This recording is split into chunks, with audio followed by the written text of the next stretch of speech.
जिल्हा परिषद निवडणुकांनंतर आता केज विधानसभा पोटनिवडणुकीत पुन्हा एकदा अजितदादा आणि गोपीनाथ मुंडे आमने-सामने आले आहेत. अंबेजोगाईत अजित पवारांनी गोपीनाथ मुंडेंवर केलेल्या टीकेनंतर आता गोपीनाथ मुंडेंनी माझा जन्मच दादागिरी उतरवण्यासाठी झालाय अशी खोचक टीका केली आहे. अजित पवारांची दादागिरी बीडमध्ये चालू देणार नाही असंही मुंडे म्हणाले आहेत. बाळासाहेबांसोबत त्यानंतर माझ्यासोबत जे काही घडलं ते आता पवारांबरोबरही घडणार असल्याचं मुंडेंनी म्हटलंय. काका पुतण्या लढाईत आता पवारांचा नंबर आहे असा टोला यावेळी मुंडेंनी लगावला.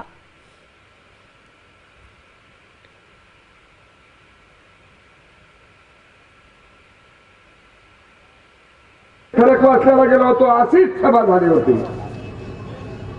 त्यांच्या गावात आम्ही त्यांची दादागिरी संपवली तर माझ्या गावात मी त्यांची संपवल्याशिवाय राहणार नाही.